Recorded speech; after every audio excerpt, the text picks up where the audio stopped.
Hey guys, welcome to my channel once again. If you haven't already, please subscribe.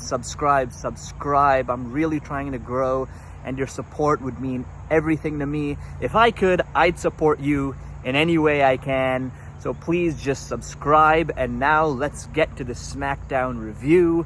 I know I forgot I could not do the Raw review. Unfortunately, I was busy. However, last week's Raw was another stellar episode. Raw is just amazing. This week's Smackdown was a surprise as well. So let's get started. Smackdown review. Again, please subscribe.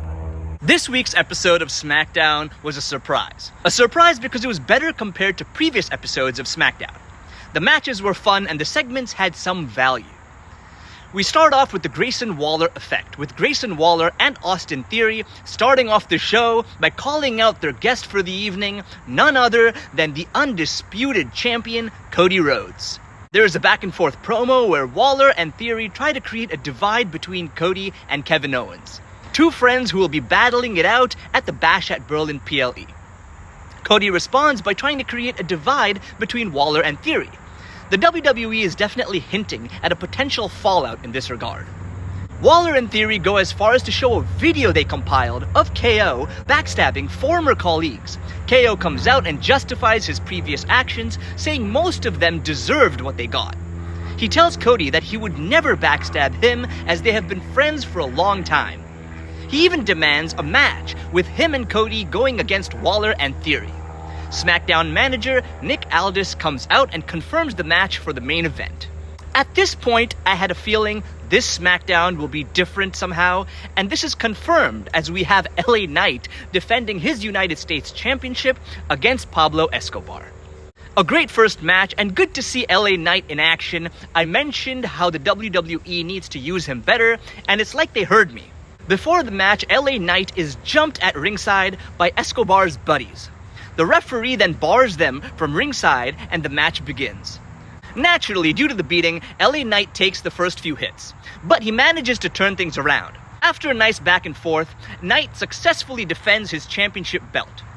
At a different part of the night, we also see Knight challenging anyone in the locker room who wants to try and take the championship off of him. I like this style and character. Keep it going, WWE. Next, we have a 6-women tag team match. Blair Davenport, Isla Dawn, and Alba Fire versus Naomi, Jade Cargill, and Bianca Belair. By this point, this SmackDown was already better than many previous episodes. Since the Women's Championship wasn't on the line as it was 3 against 3, I could sense that Team Naomi, Jade, and Bianca will pick up the win. This started slow but ended strong with each getting a chance to shine. And as I predicted, Naomi, Jade, and Bianca pick up the win. I have a feeling Jade and Bianca will be the new women's champions after Bash at Berlin PLE. We now have the Bloodline Tag Champs defending their titles against the Street Profits. Before that, Solo cuts a promo. After telling the audience to acknowledge him and that he is still eyeing the Undisputed Championship, something interesting happens. He has Jacob Fatu forfeit his championship belt and give it to Tonga Loa since he must focus on his duties as the enforcer. But I'm thinking, what's the hint here? There are so many ways to go with this. Will Solo continue trying to limit Jacob's growth? And will Jacob eventually lose patience? Is Solo insecure of Jacob Fatu? Or is the WWE creative just doing this so that Jacob never has to be the reason behind a potential championship loss since he is being built as a monster? Time will tell, and I felt maybe Bloodline will lose via some outside interference. That didn't happen. The Bloodline wins thanks to Jacob at ringside, who gets involved when the referee isn't looking. Lots of talk of how Jimmy Uso was expected to make his return. I was waiting for something like this. Didn't happen, and oddly, I'm glad. A wait could still make things even better. Now it's the main event. We are more interested in the dynamics between Cody and Kevin Owens. The match goes well. Ultimately, Kevin Owens picks up the win for the team.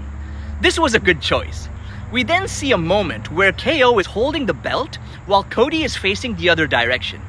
Obviously, this was done to make us think KO might backstab him. He then goes towards Cody in a manner that seems as if he's about to hit him with the championship belt. That doesn't happen either. After that moment though, is the WWE actually thinking of having KO turn? Maybe it's a false signal to shock us when actually Randy Orton turns. Imagine this. The Randy Orton versus Gunther match happens in the first half of the Bash at Berlin PLE. Orton loses after giving a good fight. He is pissed. Then, after Cody wins his match against Kevin Owens, successfully defending his title, we think Owens will hit him. But instead, a pissed Orton appears and hits Cody with the KO. I think that would be a brilliant setup. Anyways, I hope SmackDown keeps up with the momentum. This was a good episode. It's ironic that both previous episodes with Roman back were generally below par, but this episode without Roman got things right. What's up with that?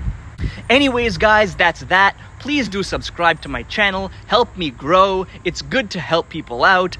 I'd help you out if I could. So subscribe. Until next time, peace out. Bye.